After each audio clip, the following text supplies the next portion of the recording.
नमस्कार, the wire में आपका स्वागत है। मैं हूं आरफा खानम शेरवानी। कई बार आपने देखा होगा जब जोरदार भूकंप आता है तो जो उसके बाद के झटके होते हैं वो भी काफ़ी देर तक महसूस किए जाते हैं, जिन्हें आफ्टर शॉक्स कहा जाता है अंग्रेजी में। ये आफ्टर शॉक्स महसूस हो रहे हैं। दिल्ली के गलियारों में जो सत्ता के गलियारे हैं उनके खंभे हिल गए हैं। कर्नाटका के चुनाव नतीजों के बाद से नरेंद्र मोदी के चेहरे का पसीना सूख नहीं रहा है। उनके माथे पे जो पसीना है, पसीने की जो बूंदें हैं, वो मैं आपको बताऊंगी अगले कुछ मिनटों में कि मैं क्यों कह रही हूँ कि ये उनके माथे की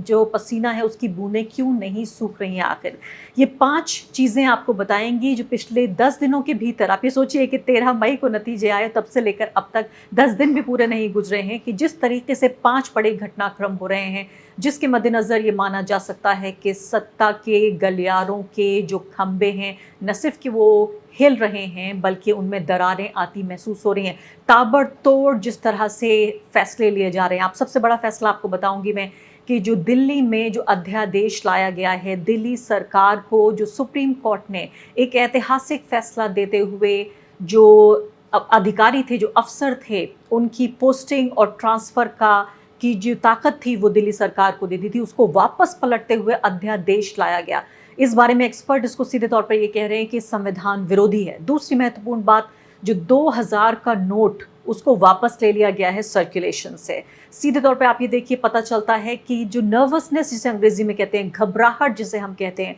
निर्णय लेने की जो क्षमता कम हो जाती है, क्योंकि आप जब साफ तरीके से सोच नहीं पाते, जब खतरे के बादल मंडरा रहे होते हैं तो सीधे तौर पर फिर सही फैसले नहीं लिए जा सकते। और उसी में महसूस हो रहा है ये 2000 के नोटों का वापस लेना भी। न सिर्फ कि अपने आप में ये बहुत ही इस तरह का एक फैसला है जो आम जनता को फिर से परेशान कर देने वाला है। मई, जून, जुलाई के इन महीनों में कि फिर से वो लाइनों में लगें और फिर से वही नोटबंदी जिसे बहुत फैंसी तरीके से, ग्लैमरस तरीके से कहा जा रहा है कि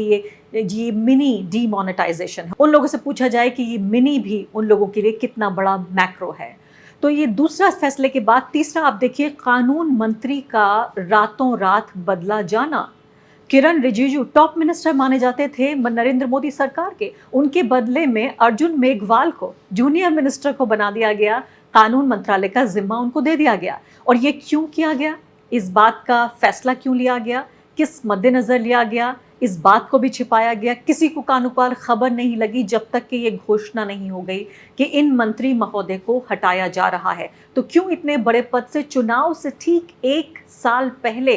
इतनी बड़ी रद्दोबदल इस वजह से हो रही है क्योंकि समझ में नहीं आ रहा कि आखिर अब इस 1 साल में राजनीति कैसे की जाए, कैसे किस तरीके से जो तमाम तरह के नुकसान देखने को मिल रहे हैं उनकी भरपाई कैसे होगी। चौथी बात आप देखिए महत्वपूर्ण, कि प्रधानमंत्री G7 की बैठक में हिस्सा ले रहे हैं और इसके अलावा जून के महीने में जो राष्ट्रपति हैं अमेरिका के जो बाइडेन, वो भी उनको डिनर के लिए बुला रहे हैं। भाई, दुनिया का सबसे बड़ा लोकतंत्र है और अब तो दुनिया की सबसे बड़ी आबादी वाला देश भी बन गया भारत। इतना बड़ा बाजार है भारत, क्यों नहीं हर बड़ा देश यहाँ पर आके कारोबार करना चाहता है। और अमेरिका को भी बहुत ज़रूरत है कि चीन के अगर बरक्स देखा जाए, भारत की ज़रूरत है कि चीन के बरक्स, चीन के मुकाबले भारत को खड़ा किया जाए। दूसरी बात, यूक्रेन पर भी ज़रूरत है अमेरिका को कि भारत की मदद की ज़रूरत हो। अब जिस तरह के मैसेजेस पत्रकारों के ज़रिए, जो दरबारी सरकारी पत्रकार हैं, उनके ज़रिए मैसेजेस डाले जा रहे हैं कि जो बाइडेन ये कह रहे हैं कि भाई भारत के प्रधानमंत्री तो इतने लोकप्रिय हैं कि मैं परेशान हो गया हूँ, मेरे पास इतनी रिक्वेस्ट आ रही हैं। दूसरे महोदय कह रहे हैं, दूसरे देश के अध्यक्ष कह रहे हैं कि मैं आपका ऑटोग्राफ लेना चाहता हूँ। और ये तमाम तरह की जो पब्लिक रिलेशन स्टंट्स जिसे कहते हैं, ये तमाम तरह की जो स्टंट्स दिखाए जा रहे हैं, जो सर्कस में आप देखते हैं स्टंट्स, अलग अलग तरीके से लोग कभी ऊपर सर के बल खड़े होकर, कभी इधर उधर तीरंदाजी करके दिखाने की ये कोशिश कर रहे हैं कि देखिए नरेंद्र मोदी पूरी दुनिया में इतने लोकप्रिय हैं। और अगर इतना काफ़ी नहीं था कि दुनिया की सबसे पुराना जो लोकतंत्र है उसके राष्ट्रपति क्या कह रहे हैं, दुनिया की सबसे बड़ी ताकत अभी भी उसके राष्ट्रपति नरेंद्र मोदी को बाकायदा ये कह रहे हैं कि आप इतने मशहूर हैं। मैं बताऊंगी आपको पूरा वो मैसेज पढ़ के भी कि क्या क्या कहा उन पत्रकारों ने खासकर। इसके अलावा आखिरी बात आप ये देखिए कि एक छोटा सा पैसिफिक का देश है, इसको कहा जाता है पेपुआ न्यू गिनी। इसके प्रधानमंत्री जब उनका स्वागत करने के लिए नरेंद्र मोदी का वहाँ पर पहुँचे तो उन्होंने एक, मैं कहूँगी एक इज्जत के सबब, एक रिस्पेक्ट देते हुए उन्होंने उनके पैर भी छू लिए। अब ये कहा जा रहा है कि नरेंद्र मोदी न सिर्फ कि प्रधानमंत्री हैं बल्कि अब वो भगवान बन गए हैं। प्रधानमंत्री नरेंद्र मोदी ही एक ऐसे नेता थे जिनकी अगुवाई में भारत इतना बड़ा देश बन गया, इतना शक्तिशाली देश बन गया कि अब देखिए दूसरे देशों के प्रधानमंत्री उन्हें आदर देने के लिए, उनका सत्कार करने के लिए, उन्हें इज्जत बख्शने के लिए अब उनके पैर छू रहे हैं, जो दरअसल भारतीय संस्कृति का एक हिस्सा है। अब भारत की संस्कृति को दुनिया तक पहुंचाने के लिए नरेंद्र मोदी प्रधानमंत्री से भगवान बन गए। अब ये 5 मैंने आपको ये कदम बताए हैं जिससे सीधे तौर पे ये पता चलता है, तस्वीरों के ज़रिए आप ये देखिए, वीडियोस के ज़रिए इसको देखिए, साफ तौर पे पता चलता है कि पैर लड़खड़ा रहे हैं, टांगें कमज़ोर हो रही हैं और सत्ता के गलियारों के जो ये खंभे हैं न सिर्फ कि हिल रहे हैं बल्कि इनमें दरारें पड़ती नज़र आ रही हैं। नरेंद्र मोदी सरकार को समझ में नहीं आ रहा कि अब आखिर किया जाए तो क्या किया जाए, करे तो क्या करे। तो इसमें सबसे पहले बात कर लेते हैं कि किस तरीके से ये जो पूरा मामला अधिकारियों की पोस्टिंग को लेकर और ट्रांसफ़र को लेकर जो पूरा मामला है, सुप्रीम कोर्ट में एक बड़ी जीत मिली थी दिल्ली सरकार को कि अब ये इस पूरे और इसके करीब 10 दिन के भीतर ही आप ये देखिए, ये पूरा मामला तभी का है, कर्नाटका में चुनाव के जब नतीजे आए उसके बाद का ही मामला है कि ट्रांसफ़र पोस्टिंग को लेकर जो मुख्यमंत्री अरविंद केजरीवाल कि अब नहीं चलेगी इस अध्यादेश के मुताबिक, ये मामला, ये अधिकार, ये शक्ति वापस जो है वो लेफ्टिनेंट गवर्नर जो सीधे मातहत हैं, जो केंद्र सरकार है, नरेंद्र मोदी सरकार है, उनको दे दी गई है। यानी कि अभी भी कर सकते हैं ट्रांसफर पोस्टिंग का, लेकिन जो हुक्म है वो जारी कर सकती है दिल्ली सरकार, लेकिन जो उसमें फाइनल से है, जो अंतिम शब्द कहेंगे वो कहेंगे लेफ्टिनेंट गवर्नर। तो सीधे तौर पर ये देखिए, आपके एक्सपर्ट्स ये कह रहे हैं कि इसको इस तरह से माना जाएगा कि जो सत्ता का जो सेपरेशन ऑफ पावर है, सुप्रीम कोर्ट के बाकायदा फैसले को अंडरलाइन कर रहे हैं ये एक्सपर्ट्स और कह रहे हैं कि जो ये बाकायदा ये सेटल्ड है पूरे तरीके से, ये लीगल प्रिंसिपल यानी कि कानूनी सिद्धांत है, सुप्रीम कोर्ट के ज़रिए कई मामलों में ये बताया गया है, ये उसका वायलेशन है और सीधे तौर पे ये कॉन्स्टिट्यूशन का जो बुनियादी ढांचा है उसकी भी अवमानना है। ये सेपरेशन ऑफ पावर्स जो कॉन्स्टिट्यूशन में कहा गया है उसका सीधे तौर पर उसकी अवमानना बताया जा रहा है कि वापस अब अधिकारियों के, नहीं वो अधिकारी जिनको ना जनता चुनती है, ना उनको वो वोट करके भेज सकती है उस पोस्ट पर, ना ही वो वोट करके उन्हें हटा सकती है। तो जो जनता के प्रति जो पूरी जिम्मेदारी है वो अधिकारियों की नहीं है, जनता के प्रति जो जिम्मेदारी है वो चुनी हुई सरकार की है। लेकिन चूंकि ज़मीन पर सारा काम ये अधिकारी करते हैं, उन अधिकारियों को की पोस्टिंग करने का और ट्रांसफ़र करने का जो पूरा हक है वो दे दिया गया, उसमें जो आखिरी निर्णय है वो लेफ्टिनेंट गवर्नर लेंगे। तो किस तरह की सरकार हुई, दिल्ली सरकार अपने फैसले कैसे ले पाएगी।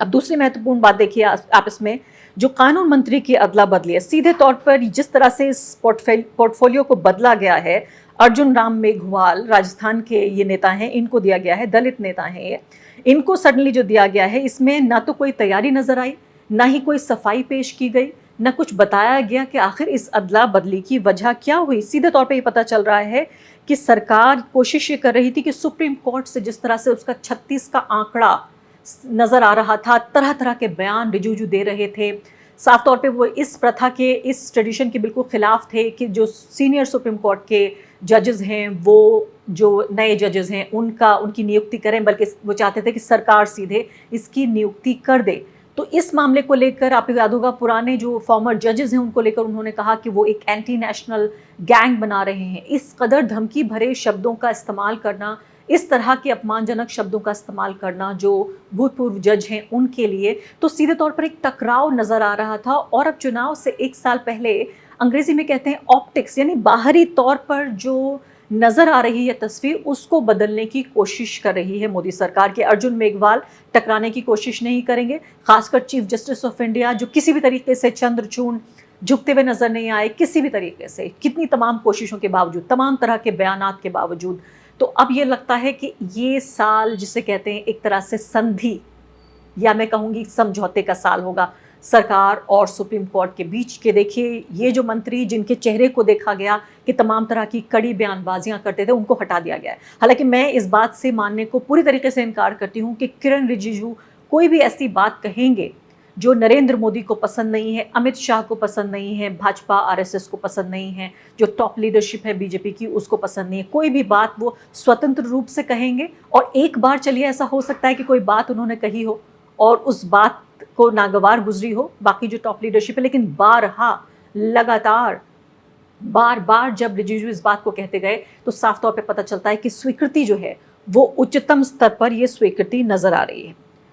अब अगली बात में आती हूँ और बात करते हैं हम जो रिजर्व बैंक के जरिए 2000 रुपए के जो नोट हैं उन्हें सर्कुलेशन से बाहर करने का जो ऐलान किया गया है। अब आपको ये बताया गया है कि भाई देखिए 30 सितंबर तक आप इन्हें आरबीआई में वहाँ जमा कर सकते हैं, एसबीआई में, और उसके बाद भी लीगल टेंडर रहेगा, यानी उसके बाद भी आपके पास ऐसा नहीं है कि ये नोट खत्म हो जाएगी इनकी अहमियत। उस सब के बावजूद एम के वेणु का ये आर्टिकल आप पढ़िए, बहुत उन्होंने ज़बरदस्त, मैं कहूँगी कि रिसर्च के साथ उन्होंने ये आर्टिकल लिखा है। उन्होंने कहा है कि न सिर्फ कि ये कि अब से लेकर और 30 सितंबर तक लंबी लंबी लाइनें नज़र आएंगी, क्योंकि 2000 के जो नोट हैं सर्कुलेशन में अभी वो 3,62,000 करोड़ के नोट हैं। इतनी उनका जो मूल्य है, वैल्यू है, वो उतनी है, 3,62,000 करोड़। इसका मतलब वो ये कह रहे हैं कि 18,01,100 जो नोट हैं, पीसेस हैं, उतने आपको मिलेंगे 2000 के, और इन सबको जमा करना होगा 30 सितंबर तक। और सीधे तौर पे वे कह रहे हैं कि आम आदमी को तो नुकसान होगा ही, उसको तो परेशानी भुगतनी पड़ेगी ही, लेकिन चलिए आम आदमी को परेशानी भुगतने की आदत है, यही उसका भाग्य है शायद कि इसी तरह की सरकारें उसे मिलेंगी कि एक के बाद एक उसे परेशानी का सामना करना पड़ेगा। लेकिन वो साफ तौर पर बिना शब्दों को चबाए हुए वो ये कह रहे हैं कि ये कॉम्प्लिकेटेड एक्सरसाइज तो है ही, लेकिन इसमें सीधे तौर पर विपक्ष के ऊपर निशाना है। क्योंकि मान लेते हैं कि अगर किसी के पास 100 करोड़ या 200 करोड़ रुपए हैं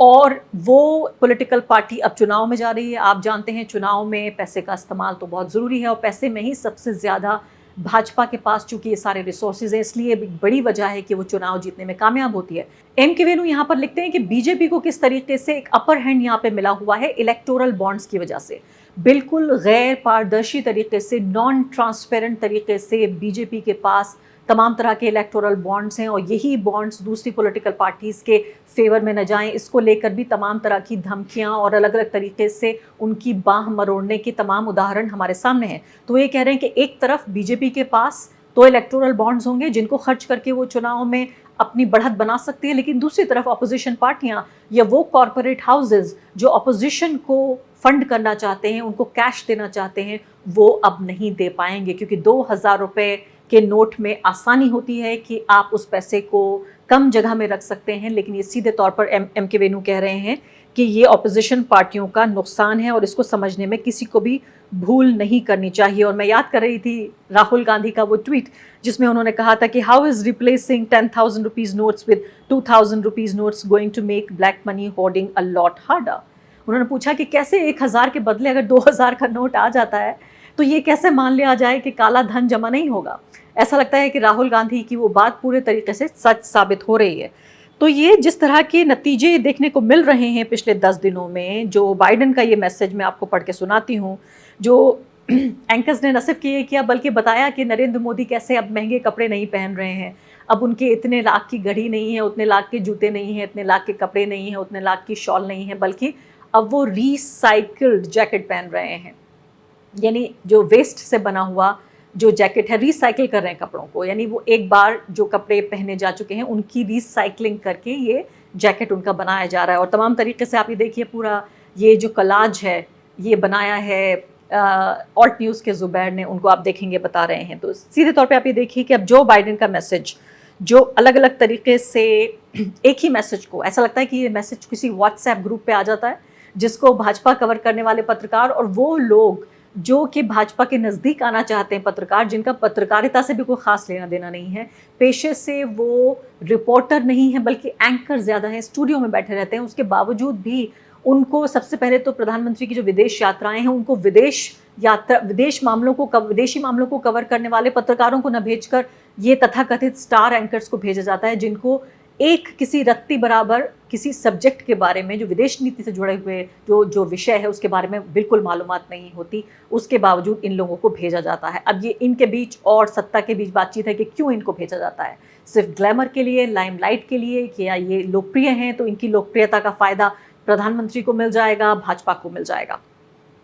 ये मैसेज है India matters. US president Joe Biden tells PM Modi you are demonstrating that democracies matter. उसके बाद आप ये देखिए, अंग्रेजी में भी ये मैसेज आप पढ़ सकते हैं, उसके बाद हिंदी में भी देखिए, आप ये कह रहे हैं कि मेरे लिए वाकई एक तरह की समस्या पैदा कर रहा है। अगले महीने वॉशिंगटन में हम आपके लिए डिनर ऑर्गेनाइज कर रहे हैं और हर कोई जो है आपसे मिलना चाहता है, हर कोई आना चाहता है। मेरे पास तो आप देखिए टिकट तक ख़त्म हो गए हैं और मैं मजाक कर रहा हूँ, आपको लगता है मैं मजाक कर रहा हूँ, तो आप मेरी टीम से पूछ लीजिए, मेरे पास लोगों के फ़ोन आ रहे हैं, चाहे वो एक्टर्स हों या मेरे रिश्तेदार हों। आप बहुत ज़्यादा लोकप्रिय हो चुके हैं मिस्टर प्राइम मिनिस्टर, आपने हर चीज़ पर महत्वपूर्ण एक तरह से असर डाला है। हम कोर्ट को में भी जो कुछ कर रहे हैं उस पर भी, और जलवायु में भी एक मौलिक बदलाव आया है। इंडो पैसिफिक में आपका भी बहुत असर है और आप एक तरह का बदलाव बना रहे हैं।